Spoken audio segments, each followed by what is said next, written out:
नमस्कार, मी स्वप्नजा माझ्या यूट्यूब चॅनलमध्ये आपल्या सगळ्यांचं स्वागत करत आहे। सध्या कल्की 2898 हा मूवी थिएटरवर गाजवत आहे, म्हणजे त्याची अत्यंत कौतुक आणि प्रशंसा केली जात आहे। प्रत्येकाचं त्या मूवीबद्दल काही ना काही ओपिनियन आहे, पण सगळ्यांचे एक मत किंवा सगळ्यांचं एकच ओपिनियन म्हणजे अमिताभ बच्चनबद्दल। अमिताभ बच्चन यांनी साकारलेला अश्वत्थामाचा रोल प्रत्येकालाच खूपच जास्त आवडत आहे। आज आपण तेच पाहणार आहोत की नक्की अश्वत्थामा हे कोण होते आणि त्यांच्या मागे काय स्टोरी आहे, त्यांचं वरदान कुशापात कसं कन्वर्ट झालं ते आज आपण पाहूया। तर द्रोणाचार्य यांनी द्वापर युगामध्ये आपल्या महादेवाची अत्यंत तपस्या केली होती आणि त्यांना वरदान म्हणून अश्वत्थामा हा पुत्र झाला होता।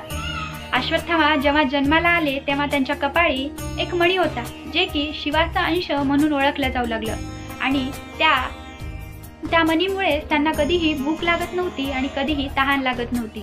आणि ते जन्माला आले तेव्हा त्यांचा आवाज हा घोड्यासारखा होता, म्हणजे घोड्यासारखा खिंकाळण्यासारखा त्यांचा आवाज होता, त्यामुळे त्यांचं नाव अश्वत्थामा हे पडलं होतं।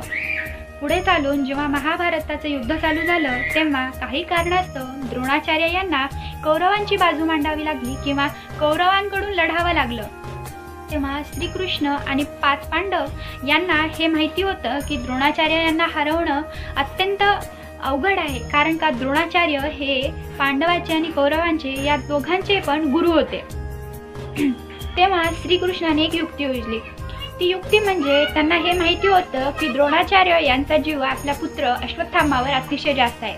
जर द्रोणाचार्याला कळालं की अश्वत्थामा मेला आहे तेव्हा ते अतिशय सहजरित्या आपले शस्त्र खाली ठेवतील आणि हार मानतील। यावर श्रीकृष्णाने भीमाकडून अश्वत्थामा या हत्तीचा वध करायला सांगितलं आणि सर्वत्र अशी म्हणजे त्या युद्धामध्ये सगळीकडे अशी गोष्ट पसरवली की अश्वत्थामा मेला आहे। त्याप्रमाणे द्रोणाचार्यापर्यंत ही गोष्ट गेली की अश्वत्थामा मेला आहे। तेव्हा त्यांना असं वाटलं की युद्धामध्ये खरी गोष्ट कोण सांगणार। तेव्हा युधिष्ठिर जो सत्यवादी आहे त्यालाच मी हा प्रश्न विचारतो। तेव्हा त्यांनी युधिष्ठिराला विचारलं की कोण मेला आहे, काय खरं आहे। तेव्हा युधिष्ठिर म्हणाला की अश्वत्थामा मेला आहे, पण नरोवा कुंजरोवा म्हणजे राजा मेला आहे की हत्ती मेला आहे हे मला माहिती नाही। पण त्या युद्धामध्ये आपल्या पुत्राच्या वियोगापोटी त्यांनी ही अर्धवटच गोष्ट ऐकली की अश्वत्थामा मेला आहे आणि शस्त्र खाली ठेवली आणि त्यांचा मृत्यू झाला।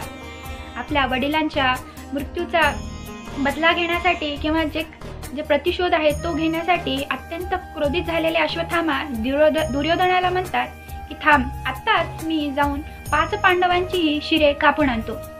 आणि त्यांनी त्या रात्रीची वेळ असल्यामुळे आपल्या अश्वत्थामाला पांडव कुठे आहेत किंवा पांडवांची मुले कुठे आहेत हे लक्षात नाही आलं आणि त्यांनी आपल्या 5 पांडवांच्या पुत्रांची शिरे कापून आणली।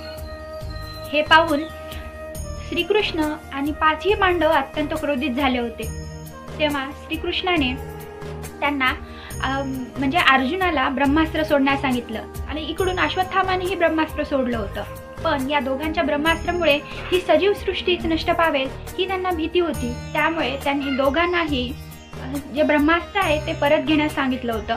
पण अर्जुनाला परत घेण्याची कला अवगत होती, तेच अश्वत्थामाला ही कला अवगत नव्हती। त्यामुळे त्यांनी आपल्या बाणाची दिशा आहे ती वळवली आणि तो जो बाण आहे तो उत्तरा म्हणजेच अभिमन्यू यांची पत्नी उत्तरा यांच्या पोटामध्ये गेली, जी की त्यावेळेस गर्भवती होती आणि त्यामुळे पांडवांचा अंशच मिटून गेला होता। आणि या क्रोधामध्ये श्रीकृष्णाने अश्वत्थामाला शाप दिला, तो म्हणजे की त्यांनी त्यांच्या जो कपाळी जो मणी होता तो काढून घेतला आणि त्यांनी सांगितलं की तुला महादेवाकडून वरदान प्राप्त झालं होतं की तू चिरंजीव आहेस किंवा तू अमर आहेस, पण तुला हेच वरदान तुझं कुशाप ठरेल की यामुळे जोपर्यंत कल्की युग संपणार नाही, जेव्हा सतयुग येईल तोपर्यंत तू अशाच भळभळत्या रक्ताने वन फिरत राहशील, लोकांना तू तेल मागत फिरशील, असा शाप श्रीकृष्णाने अश्वत्थामाला दिला होता।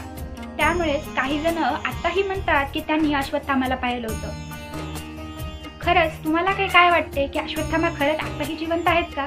कलियुग संपल्यावर म्हणजे सतयुग चालू होताना ते खरंच आपल्याला दिसतील का किंवा याबद्दल तुम्हाला काय वाटतं हे नक्कीच मला कमेंटद्वारे कळवा. आणि आजचा व्हिडिओ तुम्हाला आवडला असेल तर नक्कीच लाईक, सबस्क्राईब आणि शेअर करायला विसरू नका. धन्यवाद.